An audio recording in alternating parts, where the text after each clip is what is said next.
Bismillahirrahmanirrahim.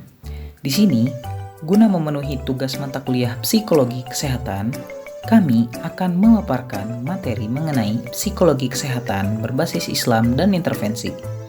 Kami dari kelompok 10 yang beranggotakan Shalwa Aprilia, Syazwani Dipliani, Siti Masito, dan saya sendiri Yahya.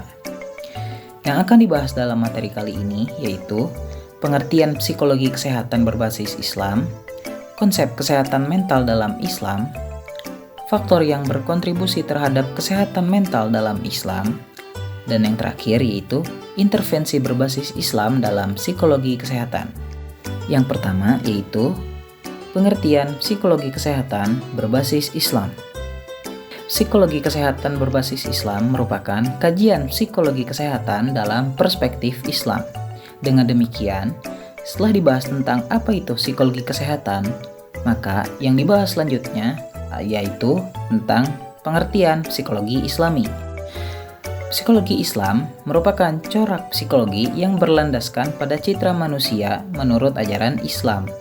Dalam pandangan Islam, manusia merupakan khalifah di muka bumi yang memiliki fitrah yang suci dan beriman. Manusia bukan hanya sekumpulan daging, melainkan memiliki roh yang berasal dari Tuhannya. Dengan demikian, manusia selalu memiliki interaksi yang khusus dengan Tuhannya. Psikologi Islami menggunakan Al-Quran dan hadis sebagai landasan utamanya. Psikologi kesehatan berbasis Islam merupakan suatu ilmu dan praktik yang membahas terkait proses-proses psikologi dalam memberikan kontribusi untuk meningkatkan kesehatan manusia dengan memandang manusia dalam citranya menurut ajaran Islam. Hal ini berbeda dengan psikologi kesehatan yang pada umumnya memandang manusia bersumber pada pemikiran barat. Dalam psikologi kesehatan berbasis Islam, akan lebih banyak dibahas terkait akar-akar Islami dari ilmu yang berkembang. Dalam psikologi Islam, individu atau manusia akan dilihat dalam citranya sebagai khalifah Allah di muka bumi. Assalamualaikum warahmatullahi wabarakatuh. Saya Shalwa Aprilia dari kelompok 10 akan menjelaskan tentang konsep kesehatan mental dalam Islam. Konsep kesehatan mental dalam Islam mengajarkan kita bahwa saat kita sedang menghadapi cobaan dalam mengatasi masalah hidup, yaitu dengan sabar dan melakukan sholat atau ibadah kepada Allah. Sebagaimana dalam firman Allah dalam Quran surat Al-Baqarah ayat 153 yang berbunyi, A'udzubillahi minasyaitonirrajim, Bismillahirrahmanirrahim, Ya ayyuhalladzina amanu sta'inu bis-shabri was-shalah, innallaha ma'as-sabirin, yang artinya, wahai orang-orang yang beriman, jadikanlah sabar dan sholat sebagai penolongmu. Sesungguhnya Allah bersama orang-orang yang sabar. Baik, di sini saya Syazwani Dipliani. Di sini saya akan melanjutkan materinya, yaitu tentang faktor yang berkontribusi terhadap kesehatan mental dalam Islam. Yang pertama ada keyakinan dan kepercayaan kepada Allah Subhanahu wa taala. Iman kepada Allah Subhanahu wa taala memberikan rasa tenang dan aman karena individu meyakini bahwa segala sesuatu terjadi atas kehendaknya dan Dia adalah sebaik-baiknya penolong. Keyakinan ini menumbuhkan rasa optimis dan harapan dalam menghadapi masalah sehingga individu merasa jadi lebih mampu untuk mengatasinya. Yang kedua ada ibadah. Melaksanakan ibadah seperti sholat, zakat, puasa, dan haji itu dapat membantu individu lebih dekat dengan Allah Subhanahu wa taala. Ibadah juga mengajarkan disiplin dan kesabaran yang merupakan hal penting untuk menjaga kesehatan mental. Yang ketiga ada hubungan sosial yang baik. Islam sangat menekankan pentingnya menjalin hubungan sosial yang baik dengan sesama manusia. Saling tolong-menolong dan berbagi rasa dengan orang lain juga dapat membantu individu untuk mengatasi masalah dan merasa lebih bahagia. Yang keempat ada menjaga kesehatan fisik. Islam mengajarkan umatnya untuk menjaga kesehatan fisik dengan makanan-makanan yang halal, bergizi, berolahraga secara teratur, dan istirahat yang cukup. Menjaga kesehatan fisik dapat meningkatkan kesehatan mental karena keduanya saling berkaitan erat. Yang kelima ada menjaga pola pikir positif. Islam mengajarkan umatnya untuk selalu berprasangka baik terhadap Allah Subhanahu wa taala dan orang lain.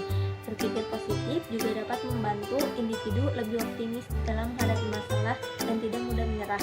Yang keenam, menghindari perilaku yang merusak seperti hubungan mengonsumsi alkohol, narkoba, dan judi. Perilaku itu dapat menyebabkan depresi, kecemasan, dan masalah kesehatan mental lainnya. Yang terakhir ada mencari bantuan ketika diperlukan.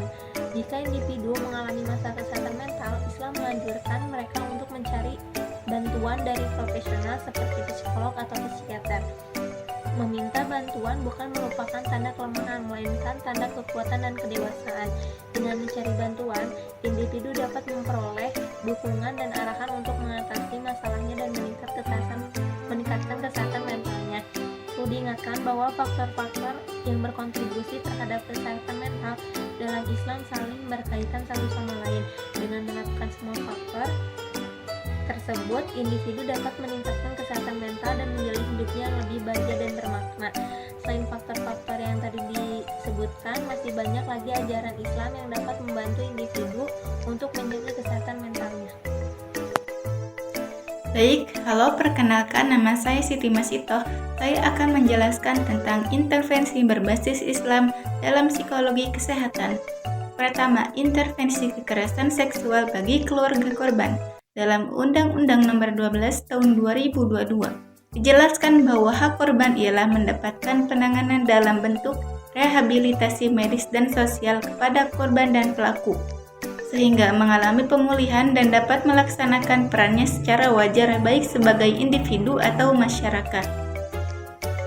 Seharusnya pemerintah perlu menyusun modul rehabilitasi yang menyeluruh, yang bukan hanya menyasar pada anak sebagai korban tindak pidana kekerasan seksual, tapi juga kepada keluarga yang ikut terdampak. Hubungan antara religiulitas dan kesehatan psikologis individu telah terjalin dengan positif. Pertama, terapi qanaah atau merasa ridho dengan ketetapan Allah. Terapi qanaah dilakukan dengan 7 tahapan, yaitu tahapan kesadaran, penyambutan, melepaskan penilaian diri, kebersyukuran, memisahkan diri dengan emosi negatif, serta kemauan untuk membuka diri dengan orang lain. Yang kedua adalah terapi zikir. Ini akan meningkatkan kesadaran dan meyakinkan bahwa setiap masalah akan dapat dilalui karena Allah Maha Penolong.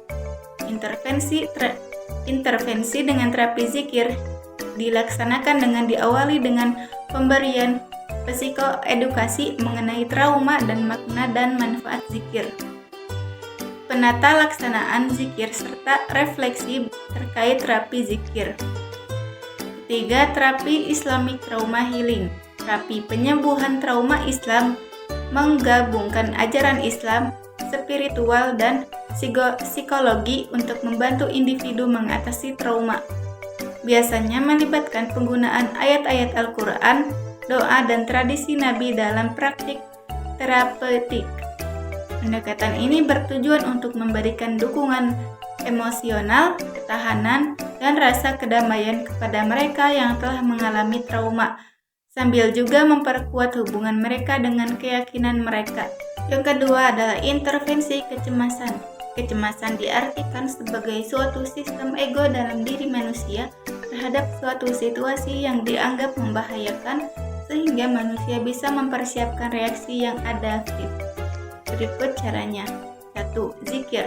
Zikir diyakini dapat membuat hati menjadi tenang. Ketenangan hati membuahkan bersihnya pikiran dan sehatnya jasmani. Ketika seorang muslim berzikir, ia akan mendapati dirinya dekat dengan Sang Pencipta, serta merasa dijaga dan memperoleh perlindungannya. Lalu akan menimbulkan percaya diri, kekuatan, perasaan aman, ketentraman, dan bahagia. Ketenangan saat melakukan zikir inilah yang mampu mengurangi kecemasan yang dialami individu. Terapi ini mampu menghadirkan rasa tu'maninah, yaitu perasaan damai dan nyaman dikarenakan anugerah dari Allah Subhanahu wa Ta'ala. Yang kedua adalah membaca Al-Fatihah, alunan suara yang ditawarkan para sufi pada waktu membaca Al-Quran diyakini mampu menghilangkan gangguan jiwa, serta mempunyai kekuatan guna menjaga kesehatan jiwa. Yang ketiga, berdoa. Doa adalah suatu perantara penyembuhan yang mampu menghadirkan ketentraman, motivasi positif, pasrah, rasa optimis, dan semangat hidup, sehingga sesuai dengan teori penanganan kecemasan, yaitu meningkatkan penyesuaian terhadap perasaan tertekan. Ketiga, konseling siswa dengan tazkiyatun nafs. Tazkiyatun nafs merupakan konsep dalam Islam yang mengacu pada proses membersihkan dan menyucikan jiwa dari berbagai penyimpangan dan gangguan. Tujuannya adalah untuk mencapai kedamaian batin dan keseimbangan spiritual.